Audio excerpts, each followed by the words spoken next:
Hey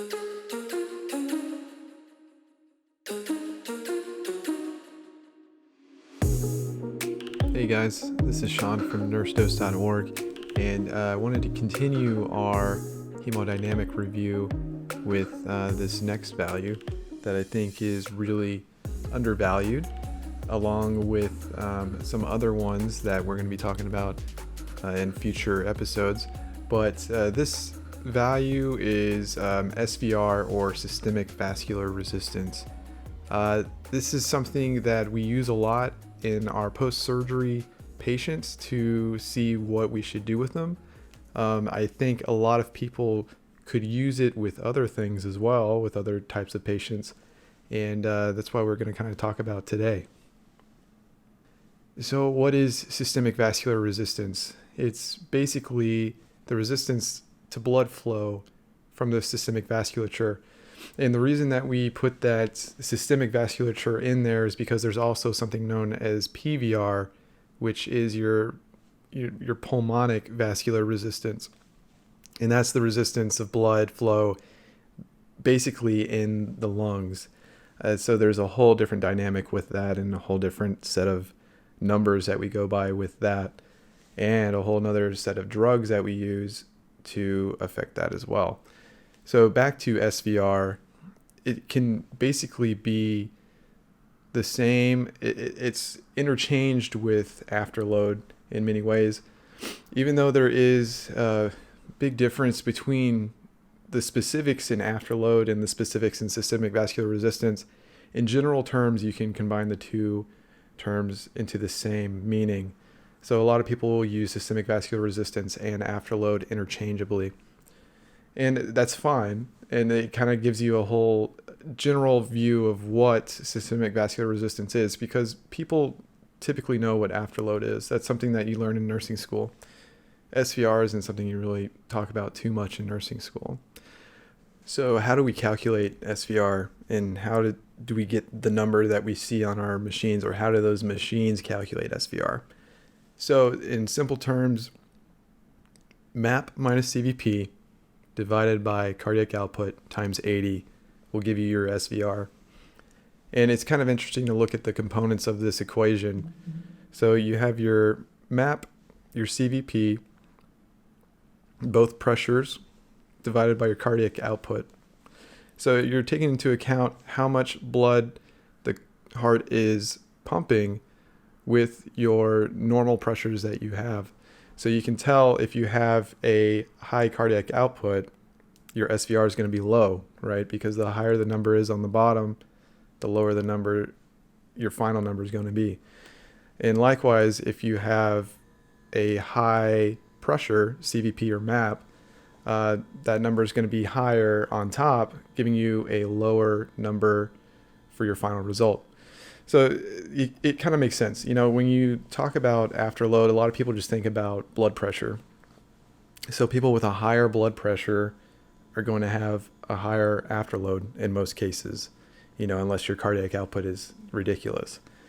And you can see that sometimes. So this kind of gives you a general understanding of where SVR comes from, and you can kind of generalize it in your head and see what effects to blood pressure, CVP, cardiac output will do to your SVR. And that's important with managing these patients that we have after surgery, because you can mess with all of these things. You can mess with your blood pressure, you can mess with your CVP, and you can, not as easily, you can mess with your cardiac output. So all these things, you can use your SVR to kind of calculate where you want to be with all these different things. So now that we know all the components of SVR, what is the normal values for them? So this is pretty easy to remember. I just keep the number 400 in my head, and it kind of helps me with the range. So the range of good SVR is 800 to 1200. So obviously below 800, your SVR is low. Above 1200, your SVR is high. So what does that mean? What is a low SVR? What causes a low SVR? So a low SVR can be caused from things like sepsis or anaphylactic shock, in which your vasculature kind of dilates and allows for easy blood flow, and things of that nature, which aren't necessarily good in every single case. And along with that comes vasoplegia, which we see a lot in our open heart surgery patients directly after surgery. So basically what vasoplegia is, if you break down the word, vaso like your vasculature, and plesia is like paralyzation. So your vasculature doesn't respond in the way that it needs to. And that can happen because of some different things, just because of shock to the system, be it from the actual surgery or from being on pump.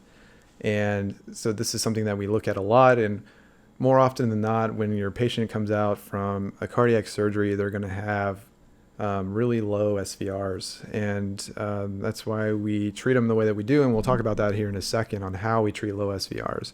But just know, in general, the things that cause low SVRs are certain types of shocks, like sepsis and anaphylactic. Your cardiogenic shock is actually going to cause a high SVR, and we'll get into that here in a second. And then, like I said, vasoplegia will also cause low SVR. And now some things that can cause high SVR include several things like hypothermia. So if you've ever had a patient, and I just use cardiac surgery because that's what I'm so familiar with. When you get a patient from surgery, the OR is cold. They like to keep them cold. They'll be really cold. So they're hypothermic for the most case. Usually with 96, 97, maybe even colder than that. And if anyone has been in this situation where you're recovering a surgery and you start warming them up and then you notice your blood pressure starts dropping, that's actually pretty normal. That's because of SVR. So you have a high SVR with hypothermia, so you can kind of correlate that with afterload and your blood pressure. So what I think of it is like, if I'm cold, I like to bundle up. And so I just imagine my vasculature doing the same thing, bundling up, causing increased pressure in the vascular bed and increasing your blood pressure. So as you increase your temperature, you're going to decrease your SVR as those vascular beds kind of relax and allow for more blood flow to come through more easily. You're going to drop your afterload and you're going to drop your blood pressure. So along with that, we have hypovolemia.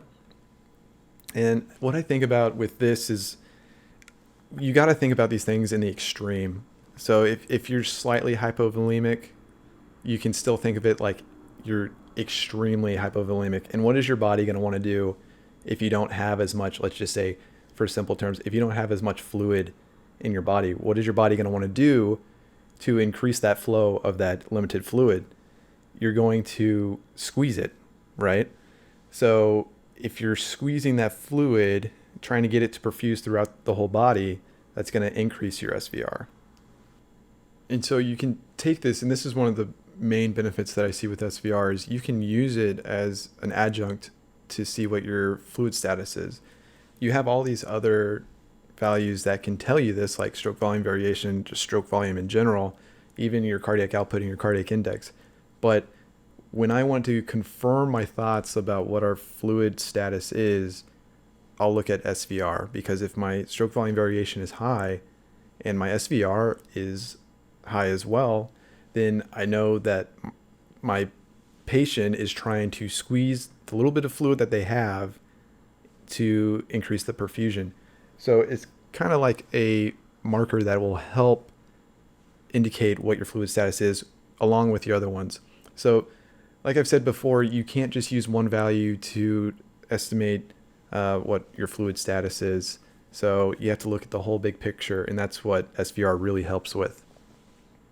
Another cause of high SVR, which I kind of mentioned in the low SVR category, is cardiogenic shock.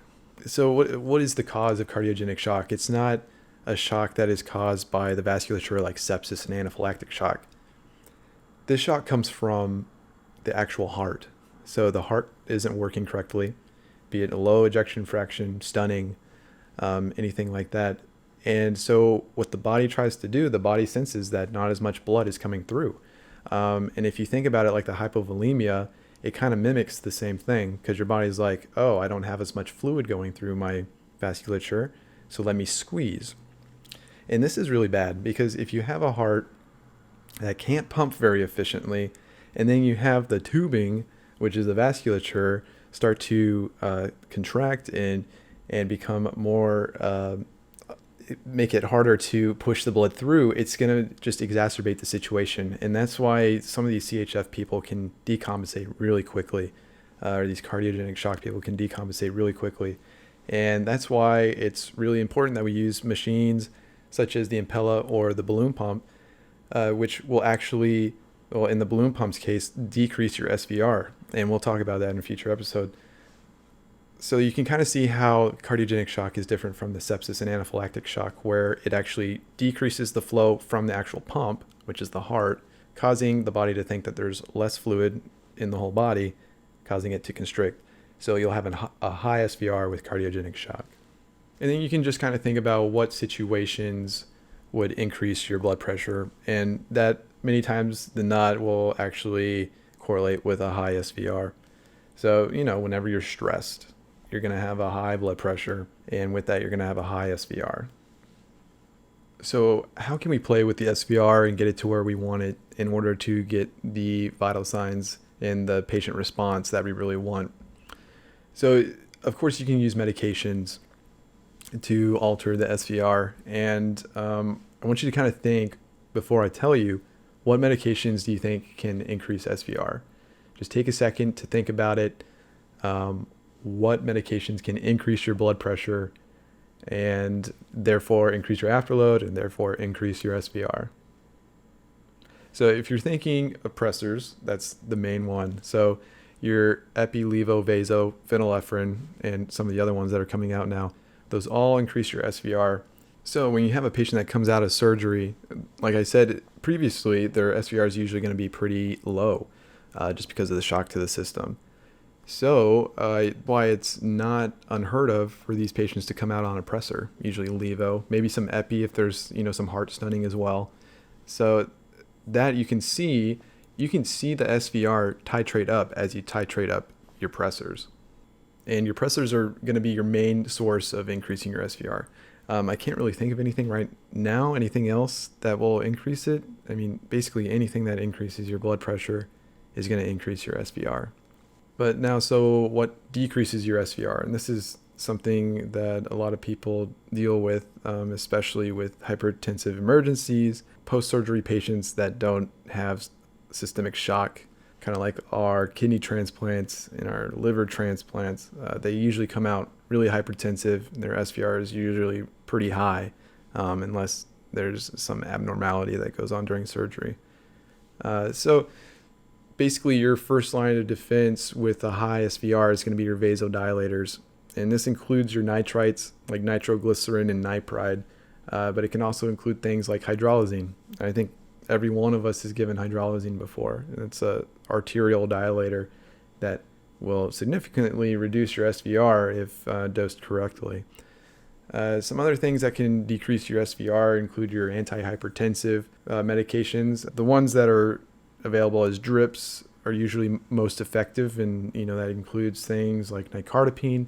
If you work in a CCU, you've probably used nicardipine before. Even a MICU, you've probably used nicardipine before and know that it's weird titration and all that stuff. And then in pill form, you've got your ACE inhibitors and your ARBs, which can also decrease your SVR.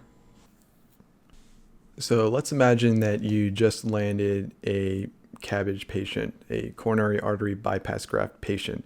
They have 2 new grafts and the surgery went well, no problems. So the first thing you do is you start hooking up your machines. You hook up your hemodynamic monitor, and let's say you have a SWAN. So your Swan-Ganz catheter will give you a CVP and it'll give you a cardiac output. And like we talked about before, these are the main components that you need to get your SVR. Of course, everyone's going to have MAP. There's no ICU that doesn't measure MAP. And I know everyone's seen those memes about how CVICU nurses are obsessed with MAP, and this is one of the reasons why. So it's not a meme, it's real. So you hook up your patient, you get your numbers. Let's say your blood pressure is 80/60. Not really the best pressure, but something that you can expect many times whenever you get these patients post-surgery. So that's your pressure. You look at your SVR is 400. So what is something you can do to increase that SVR? And just think about it for a moment. Think about what we talked about before. And you might come to the conclusion that we should use a pressor. And in many cases, that's right. So what we'll do is, let's say we start some levo. Your levo's doing good. Your SVR's gone from 400. Now it's around 600. And you're getting to more acceptable blood pressures. So let's say your blood pressure is now 95 over 60. Your map's good. Everything's looking good. Your doctor's happy. So let's fast forward a couple hours, and your blood pressure is more normal, and you start titrating off that levo because your patient has come out of that vasoplegic state. And as the hours go on, you notice that the SVR starts going up and up and up. You're off your levo, so you're wondering what's going on. Your blood pressure kind of stays the same. Your CVP is kind of dipping down. So what do you think is going on? Why is your SVR going up when things are kind of staying the same? Your map's the same, but your CVP is going down. What could be the cause of this, and how could you fix it? So think about what we said could affect your SVR before. And now, since we're off the levo, it's not just running without us knowing. We've already checked that. What is something that we can do, and what is something that cardiac surgery patients need post-surgery? So if you're thinking fluid, then you'd be correct. So let's go ahead and give some fluid to the patient. So we resuscitate the patient in terms of fluid, and now our SVR is coming back down to normal. Let's say it's 1200 now. Everything's looking good now again, and we'll fast forward a couple more hours when the patient's more awake, the patient's extubated, they're doing good, but now they're in a lot of pain, and your SVR is starting to go up again. So this is something that would be considered the stress response, and this is when we would use pain medication to decrease that. So anything that can help relieve high blood pressure. So in this case, it would be, pain that's causing the high blood pressure. So we give them medication to decrease that. And the whole reason why we're so specific on these patients is because you don't want the blood pressure so low and the SVR so low that your grafts will collapse, the new grafts that you just put in this guy's heart, and you don't want it so high that they explode. So that's why it's really important to know these values and to know how you can affect it. And so let's go post-op day 1. We have this patient, and they're still hooked up to their hemodynamic monitoring. And you realize that the SVR is now incredibly high, and their blood pressure is incredibly high too. Let's say they're like 160s, 170s. You start getting nervous that you're going to explode that graft. So what is something you can give? What is something that we can give to lower the SVR? And what is something, if you work in a CCU, what is something that you've been given to these hypertensive cabbages that can be easily titrated, and it doesn't stay with the patient very long. And if you said nicardipine, you'd be correct. And that is something that we use pretty typically for post-cabbage patients, just to keep that pressure normal. And so with this experience and this exercise, you can kind of see how SVR really can help us with our clinical decisions. It's something that we really don't pay attention to as much. And I think if you use it and you put it into your bag of tricks or whatever, it can really help you and alleviate that stress in making a decision on what you need to do. Is your SVR low right out of surgery? Vasoplegia, give a pressor. Is it high after surgery? Is it not a pain issue? Then, give your nicardipine.